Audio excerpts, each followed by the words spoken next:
Tu vas vite comprendre dans quel bourbier tu t'es foutu.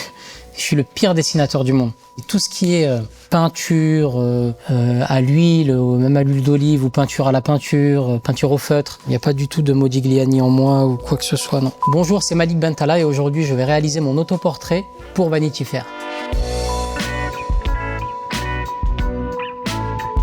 Écoute, je sais pas dessiner un bonhomme. Donc là, je dois dessiner un bonhomme vu que je suis un bonhomme. Je vais commencer par le nez. Oh là là, c'est catastrophique. Oh là là là là là. Ça, c'est de profil. Ah, j'ai capté le concept, ok. Parce qu'en fait, Nouveau Monde, c'est vrai que tu étais en train de créer, mais en même temps, D'accord, c'est comme ça que vous voulez piéger les artistes, en fait. Ils sont dans leur dessin et ils disent Nouveau Monde. Parce que j'ai l'impression qu'on est rentré dans un nouveau monde, non? Alors, je sais pas si c'est positif ou négatif, mais en tout cas, quand j'écrivais ce spectacle, en période post-Covid, c'est vrai qu'on rentrait dans un nouveau monde avec des nouveaux codes, et j'avais l'impression qu'on avait besoin d'être un peu plus vrai. C'est ce que j'essaye de faire avec ce spectacle, de parler de sujets beaucoup plus personnels, beaucoup plus proches de l'humain que je suis et que je deviens, et beaucoup plus sincères. Donc c'est un peu mon nouveau monde à moi. C'est vrai que j'aime beaucoup le Truman Show, j'en parle, mais au moment où j'écrivais ce spectacle, c'était un peu mon film de chevet.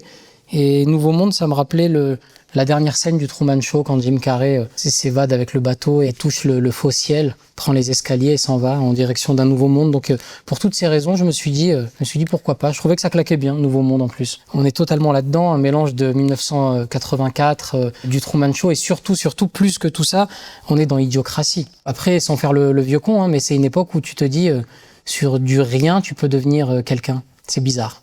Et en même temps, il faut vivre avec ton époque, il faut pas être frustré ou aigri. Je suis tellement en train de galérer à faire deux choses en même temps depuis tout à l'heure, c'est catastrophique. Je sais pas du tout ce que ça va donner. Moi, ce qui m'inspire avec les spectacles, c'est surtout ce que je vis. C'est pour ça que je prends le temps avant d'écrire et avant de faire un spectacle, parce que j'ai vraiment envie de vivre des choses de manière à pouvoir être sincère derrière. J'aime bien, c'était Brel qui disait ça, j'aime bien prendre le temps de me taire. Et au bout d'un moment, les idées commencent à venir et quand j'ai des pistes, je les mets de côté.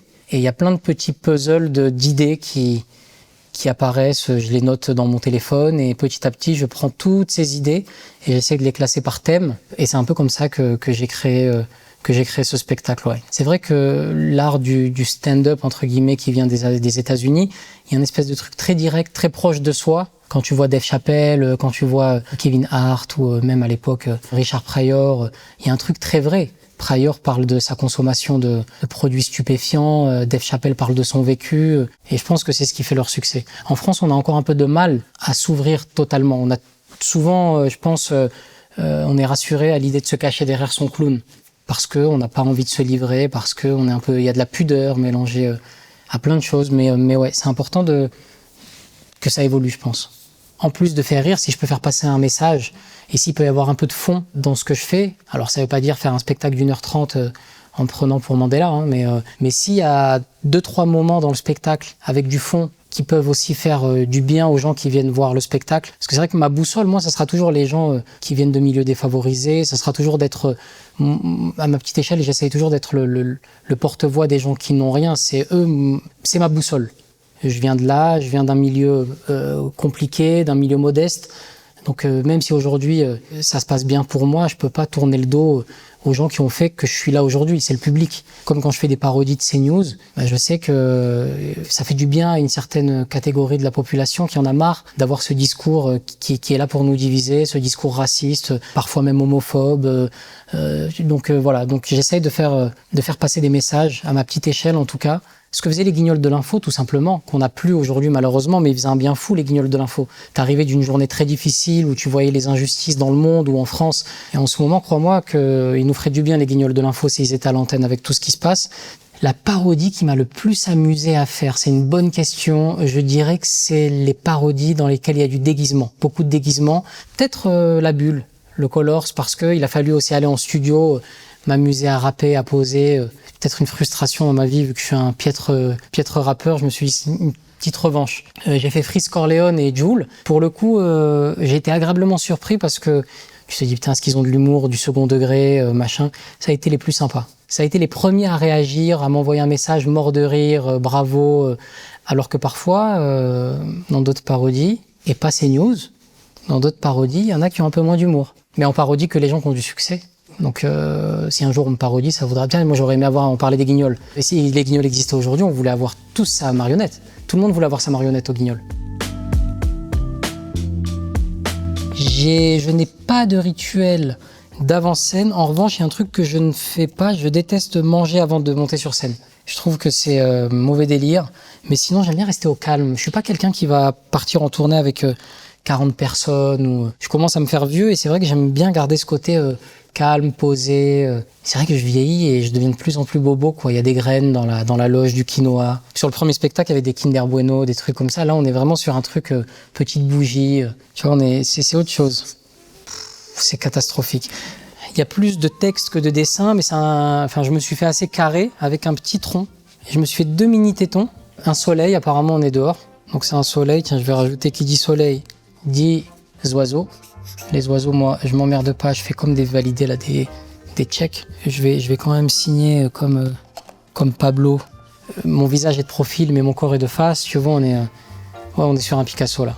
Vraiment.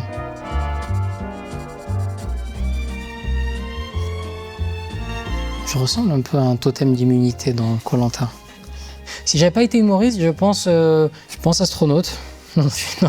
Quelque chose en rapport avec le foot.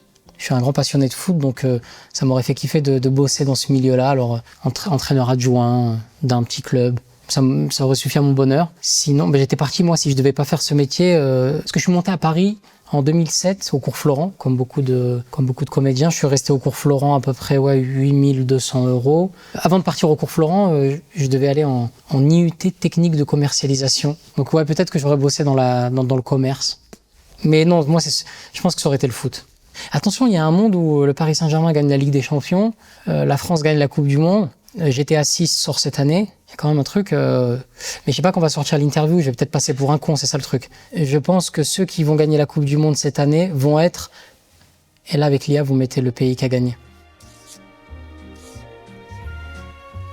Écoute, le cinéma, bien sûr, c'est une vraie passion. J'ai très envie d'y retourner. Pas pour faire n'importe quoi, on me propose des choses et j'aspire à rencontrer des metteurs en scène qui vont peut-être faire ressortir chez moi quelque chose que même moi, je perçois pas. Donc, c'est une rencontre. C'est ça qui me plaît.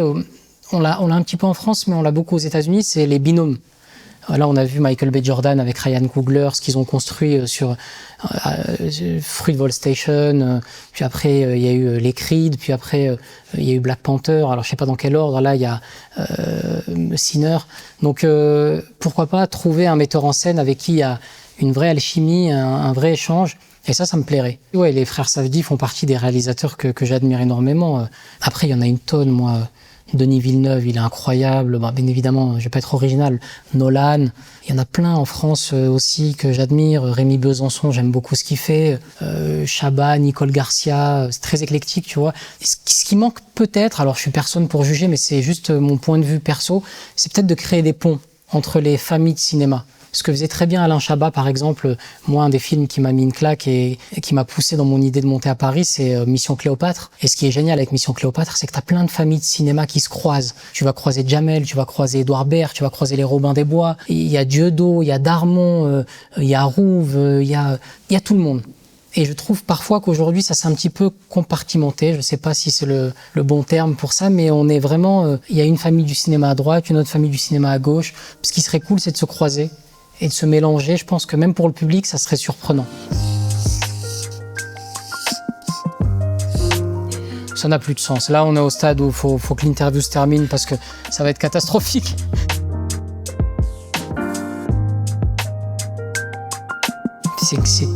C'est glauque.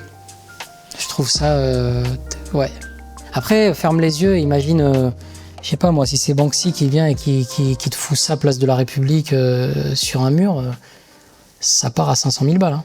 Merci les amis, c'était Malik Bentala. À bientôt Vanity Fair.